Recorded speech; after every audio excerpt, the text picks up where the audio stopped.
from KUDZUKIAN Studios in Memphis, Tennessee. It's Best in Blue.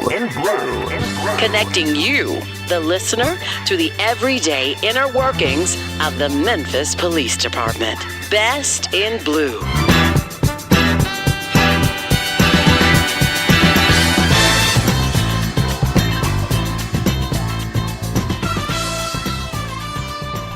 You're listening to Best in Blue right here on the KUDZUKIAN Network. I am DC, the host of this wonderful program. And guess what? We got dialogue with the director. That's right, Mike Rallings, the director of the Memphis Police Department. And he is going to take us on a little trip. We're going to talk a lot about things that are happening in our nation, as well as our city regarding policing and how he and his department addresses that. Is that right, folks? And we want you to be right here with us. In case you miss any of our shows, make sure you check us out on Spotify, Apple Podcasts, TuneIn app, or your favorite podcast provider. That's right here on Best in Blue on the KUDZUKIAN Network.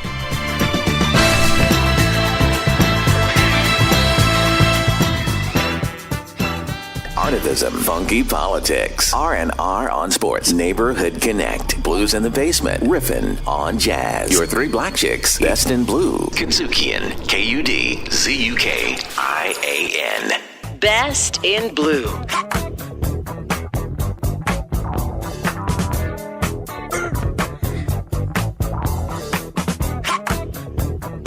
You're listening to Best in Blue right here on the KUDZUKIAN Network. I'm DC, your host, and we are blessed to have our own police director in the studio with us today. That is Director Mike Rallings of the Memphis Police Department. Welcome to the show, Director Rallings, sir. Well, thank you for having me. It's great to be back.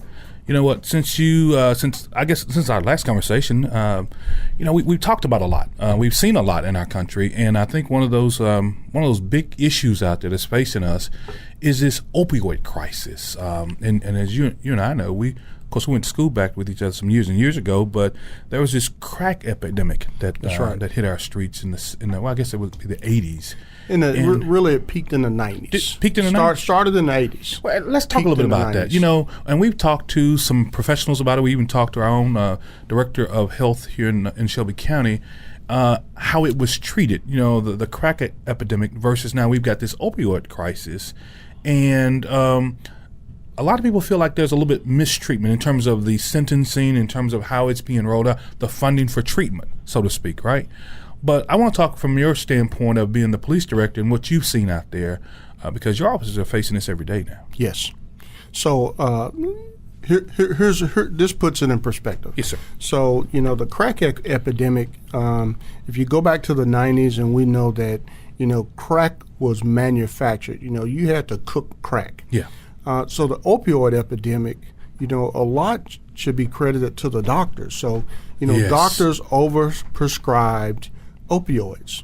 So, this started at the home. This started at these most trusted relationships, doctors overprescribing pharmaceuticals. So the pharmaceutical company has a hand in it.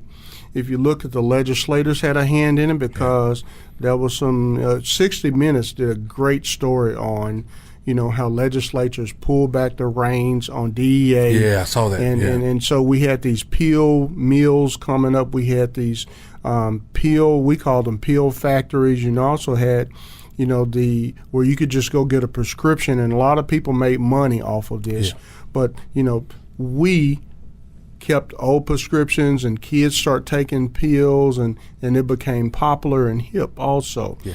So, there are similarities in that they're truly epidemics, but a lot different in where they started. And so this puts it in perspective, though. In 2015, the Memphis Police Department responded to 27 opioid-related deaths. Wow. In 16, it went up to 101. In 17, 105. So some of that increase came from an explosion of more cheap heroin, illegal heroin on the market.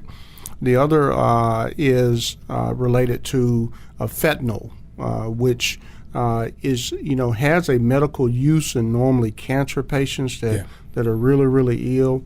But when the heroin start getting cut with fentanyl, then you saw a very large increase in deaths. And it's a serious threat to our community.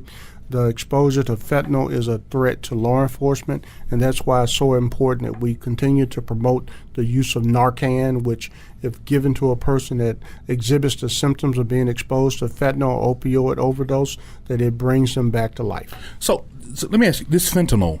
So is it treated when you have your officers on the scene? Do they have to dress in the garb and all that, like with the methamphetamines? Do they have to be very careful when they touch it and all?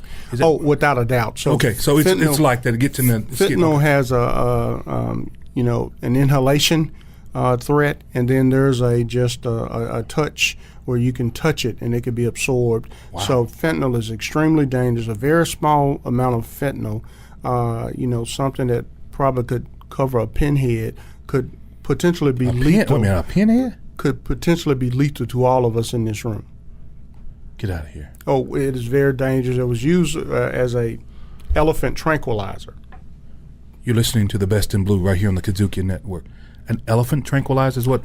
Again, when people take drugs off the street, they have no idea what it's cut with. Rat poison, fentanyl, some other product that is used in the kitchen or bathroom. You have to be very careful, and I caution individuals to never take drugs off the street. Be very leery, because you don't know what it's cut with. It could cost you your life. I want to revisit a point you made here earlier, and that was that a lot of the crisis that we see now with the opioids. I've gotten an extra, well, not an extra, but I didn't take all of my whatever that was, and I've got it sitting in a cabinet. And so now and I think you all have drop boxes now or something like that. That is an excellent point. I didn't mean to cut you off, but I'm excited to talk about this. So at each of the 9 police precincts that are all over the city of Memphis, you can take your old prescriptions and take it, and there's a bin. It almost looks like, when you return your books to the library. Yeah. Okay, you can put them in, but you can't take them out. So you can dispose of your old medications there, because some people take them and dump them in the toilet. Yeah, well, guess what? Now it presents a problem to MLGNW that has to treat that water. That's right. That water has to go somewhere. And so don't do that. Take them to the precinct.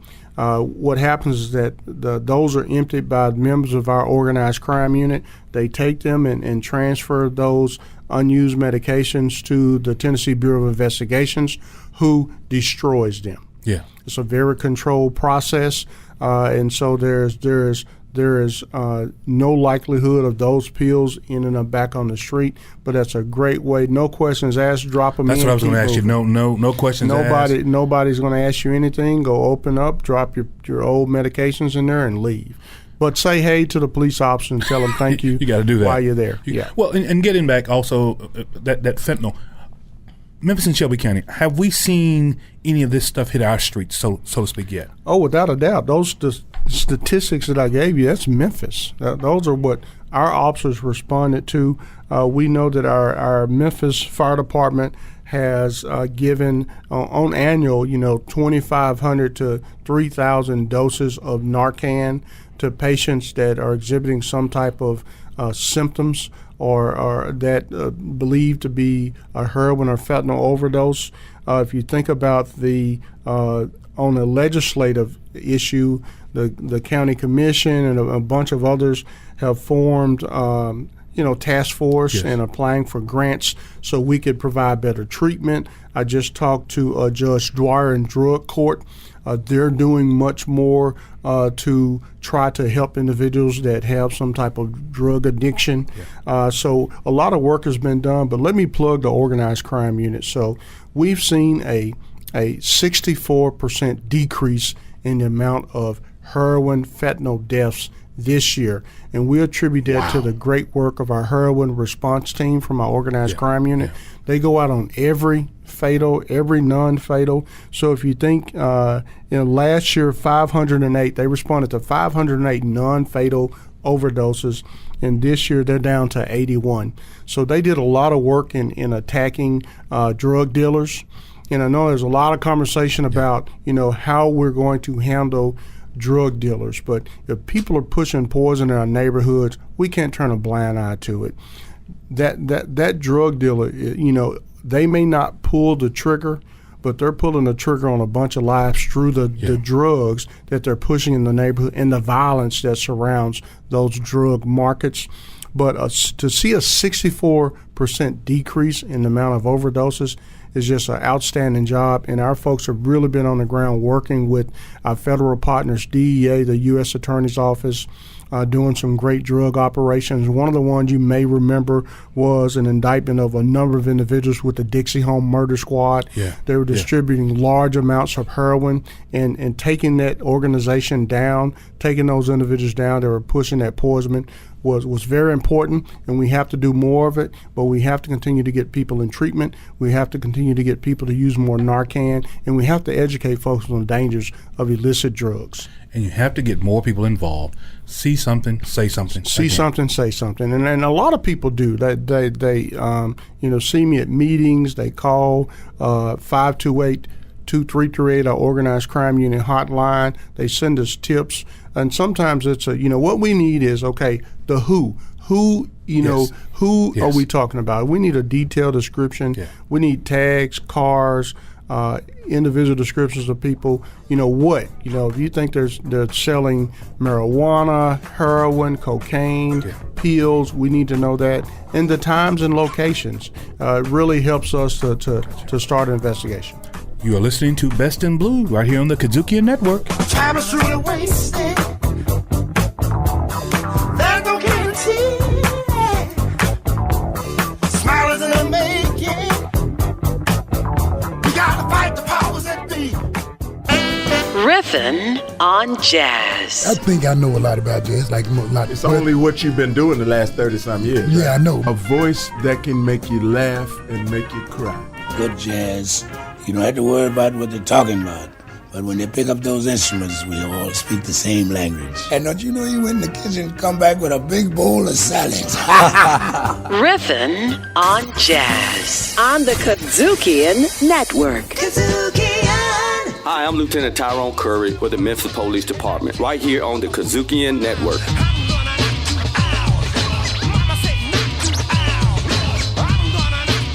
You're listening to the Best in Blue right here on the KUDZUKIAN Network.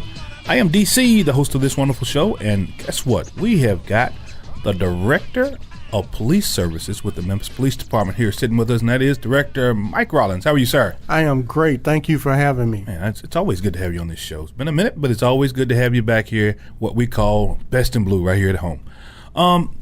We've talked about, and speaking of home, and you and I have been talking a little bit about this, and that is, and we're both parents and so forth, but the parental involvement that we see in our community, and it's not a black-white, it's just a parental involvement issue. Yes. We've got children who are either raising themselves and they're making some of these deadly decisions on their own, and the first thing we want to know is, well, where is mama, where is daddy? And then somebody wants to know, well, why can't the police do anything about these kids who are running rampant in our communities? Well, let's talk a little bit about involvement. How do we get our parents? Where do we start? Where's the baseline, Director? Where is the baseline on this thing? So first of all, as a community, we have to have a certain set of norms that think what's acceptable within the community. Yes, sir. So here's one of my frustrations that parents, I've been unable to motivate parents to quit leaving babies, infants, 2-3-year-olds in cars. Wow. Cars get stolen. Yeah. And now we're searching for a child, putting out an Amber Alert, and the parent calls that child to be in harm's way. Yeah. So when you talk about that, let's start right there. I have now understand that it is my job to try to educate our parents. And so, when I grew up, the old ladies kind of took that role. That's right. You didn't have to have the police director educating young mothers on doing common sense things, not leaving your children, babies, in cars, especially in the summer, because they can die in there within a few hours or an hour because the heat gets so high. Pets and your valuables. But we're apparently in a different time, and so that we all have to talk about those things. So we as a community have to set a different set of cultural norms. parents have to be involved. Years ago, you've heard me talk about parents dropping their children off at the mall. Yeah. And I simply said it is not the police department's job to babysit your children, because these children have access to a lot more than you and I have. Yeah, that's right. They have smartphones, they have social media, so hundreds can show up at the same place at the same time within the drop of a hat, and we didn't have that type of communication. But Mike, back then, we did get dropped off at the mall, and we didn't cut up. We may have gotten together with a few others and got a little loud in the food court area, but that was it. That's what true. What the heck is going on now? Times are different, so we have to adjust to the times. Yeah. So no matter, even if we were dropped at the mall, we had to check in. Sure did. And we were checked on. So if you're going to do that, check in and check on, because there are some people at the mall that are preying on your children. That's right. Either gangs trying to get them drugs, trying to take advantage of them. That's They right. could sexually assault them, or try to kidnap them. So you need to be very careful on where you just drop your children. They're still your responsibility. That's right. So even at church, the preacher has to remind parents to pick their children up that they put at children's church. Don't leave them, because sometimes people leave their children at children's church. So we leave them on vans, we leave them at church, we leave them at the mall. So we as a community have to do a better job of keeping up with their children. The parents have to be involved. So here's another statistic. Still, 40,000 kids chronically absent are truant in Shelby County schools. That's because the parents aren't getting those children there. We try to, we come down on the children now. Those statistics may be a little more updated. That was at least a year ago. So you'd have to ask. But even a year ago, 40,000 kids? 40,000 kids chronically absent are children. Y'all hearing that right here on Best in Blue, folks. Because parents are moving around. Some of them are dodging rent. Yeah. Very transient. Yeah. And so one of the predictors of homicide being a suspect or a victim was being very transient, looking at the percentage of a transient community. The other was percent of high school dropouts. So it is the parents' responsibility to make sure that kids get a basic education. And when I talk to the young men that are in jail and juvenile court, they don't tell me all the stuff that people on the outside say. They say, Director, we made some bad decisions. Yeah. I didn't necessarily come from a bad home, but I knew the difference between right and wrong. Even if I came from a broken family, I made bad choices. My role models were drug dealers, gang bangers, folks toting pistols, acting a fool. I didn't necessarily have positive role models, but at the end of the day, they talk about making bad decisions. But on the outside, we make 5,000 excuses for these young men. And I'm through making excuses, because the governor has passed the Tennessee Promise. You can go to 2 years of college for free. The Tennessee Reconnect, if you've been out of school, you can get back in school. That's right. So, and then there are 15,000 unfilled jobs in Memphis and Shelby County. And we constantly talk about individuals not being able, they need more jobs. No, they need more discipline. They need more tenacity. And we talk about transportation. I know that's an issue. However, these young men get everywhere they want to go. They get to your neighborhood. They get to the mall. Speaking of that now, they get to a party. The other day, a lady was on the news, and I think one of your officers picked up several guys. They were joyriding. I think they'd stolen a car, and she came on the scene. She said, and she was unapologetic. She said, if he can joyride and steal a car, he can joyride and go get a job. Oh, without a doubt. We don't have enough of those parents doing that, though, Director. Hey, parents, we need some old school parents. That's we right. Need some we need old, some grandmamas. What they say, grandmamas and granddaddies. Old ladies that'll pull your ear, that'll hit you with the purse. We need some pension. Remember the pension back in the day? Parents. So here's this happens every single week. This happens to me. A parent tries to sick me on their child. Get out of here. I'm going to tell the police director on you. I'm going to tell the police, and I say simply, mother, father, it's not the police director's job to discipline your child. That is your job. Do not sick the police on your child. Because you'll be the same one on the 5 o'clock news saying, I can't believe the police stopped my child. Well, you sent your child to us. So, no, what were we supposed to do? It is your responsibility to raise your children. The police department don't have any children. That's right. Okay? They're your children. And like I say, they're your responsibility to feed them, clothe them, make sure they get educated, and make sure that they grow up to become productive citizens. That is your job, not my job. Now, I understand that we have to help. Yes. Because it takes a village to raise a child. That's correct. Okay? But it is your primary responsibility. I'm glad that my mother and father didn't kick me out to the streets and say, I'm going to let the streets raise you, because who knows where I'll be. I'll probably be in the penitentiary somewhere. That's right. Or in the graveyard. That's right. It could happen to any of us out there. It could happen to any of us. Right here on Best in Blue on the KUDZUKIAN Network.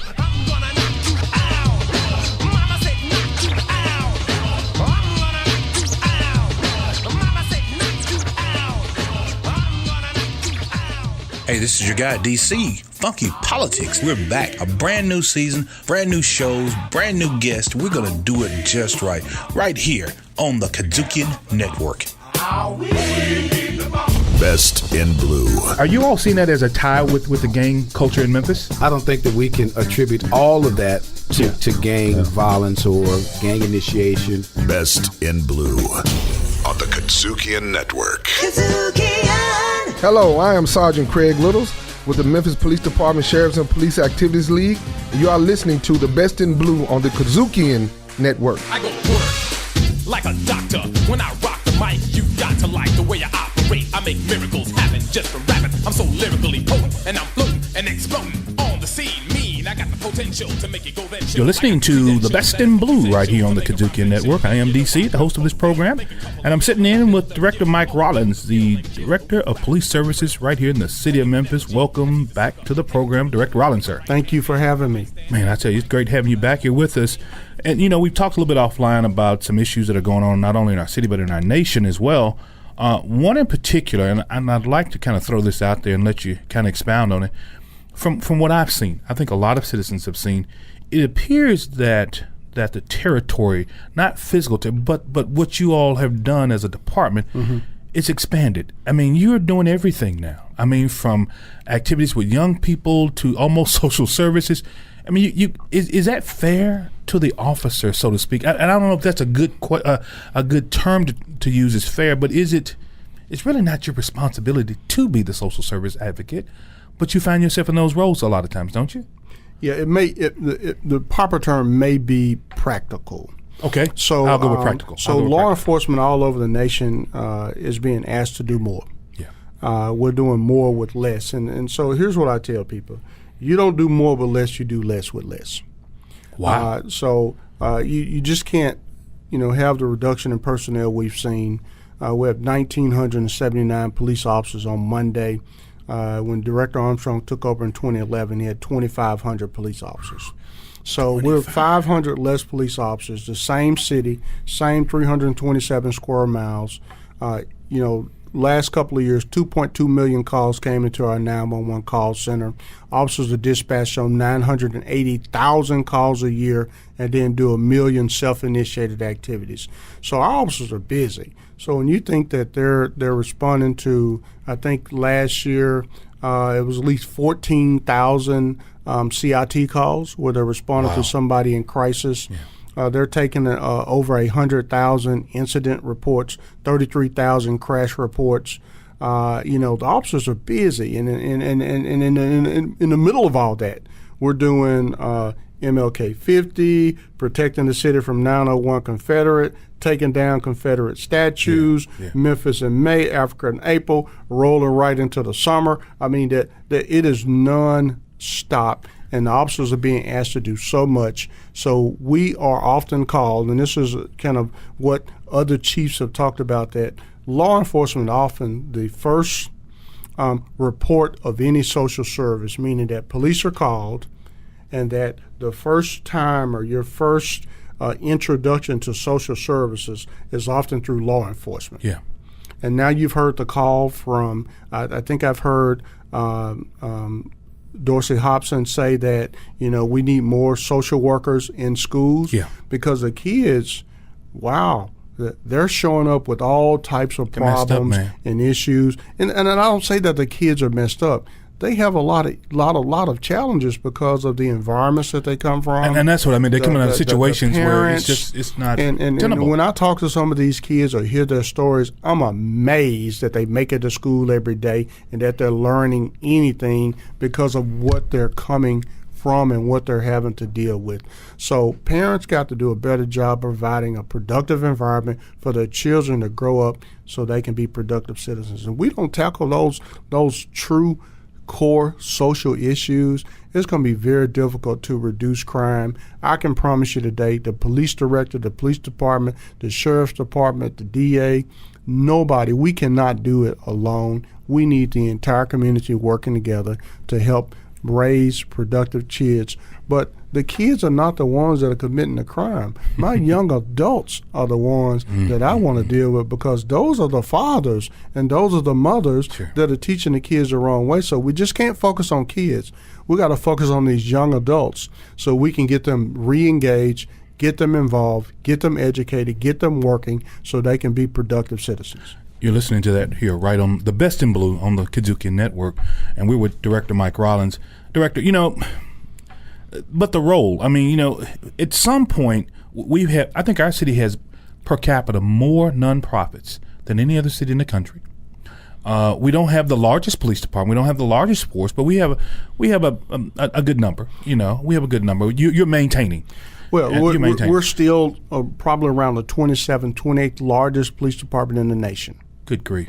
Yeah, a lot of people think Memphis is a small town. Memphis is a big city. 650,000 people. This is a major metropolitan area. And in terms of expanding roles, I know you said 1979, but I think you went before the council not long ago, and you've got about almost $21 million in overtime that you're requesting.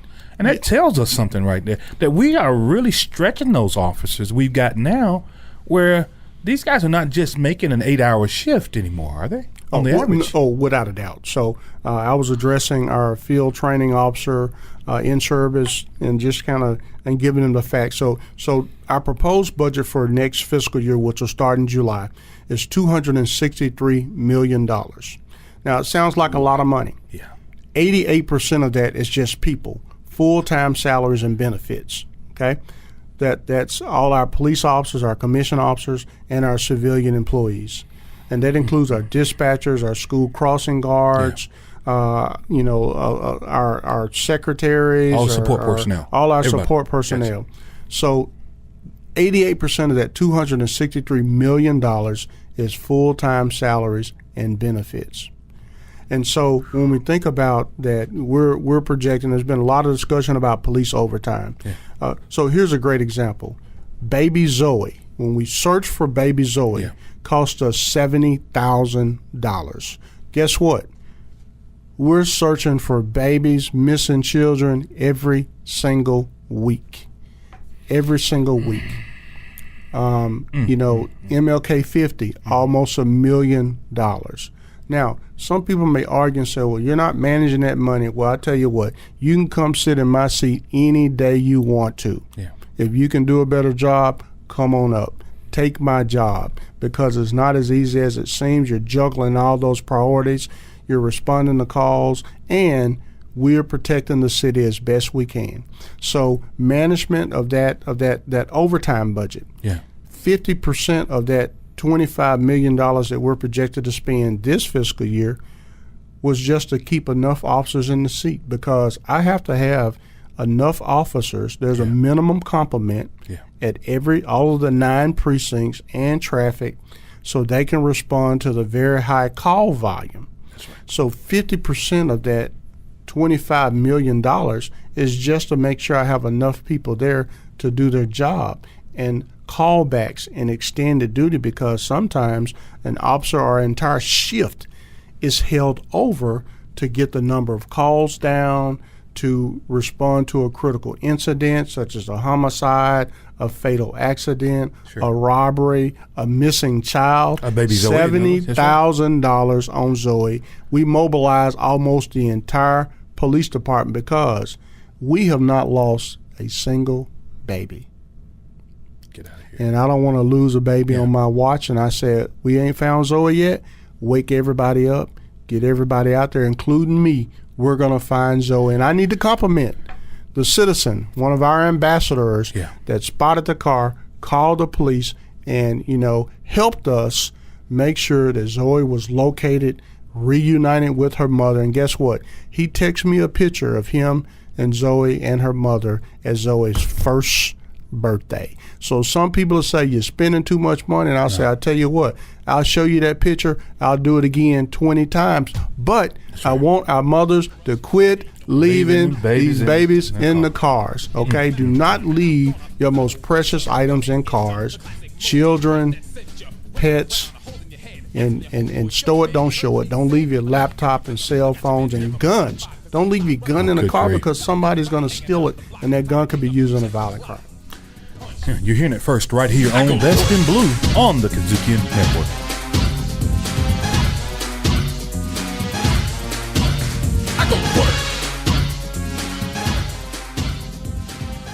Artivism, funky politics, R&R on sports, neighborhood connect, blues in the basement, riffing on jazz. Your three black chicks, Best in Blue, KUDZUKIAN, KUDZUKIAN. Best in Blue. That means we go to the schools, we go to the churches, we do all types of programs to try to build the relationship between law enforcement and the community. Best in Blue on the KUDZUKIAN Network. It's always good to be able to sit in dialogue with your director. That's right, folks. The director of the Memphis Police Department was right here sitting next to me talking about some of the great issues that are facing not only our city but facing our nation as well. And you know what? I think we're better for it. So check us out. Make sure you always stay with the Best in Blue right here on the KUDZUKIAN Network. Best in Blue, recorded live at KUDZUKIAN Studios in Memphis, Tennessee. Executive producer Larry Robinson. Best in Blue, part of the KUDZUKIAN Network. Best in Blue.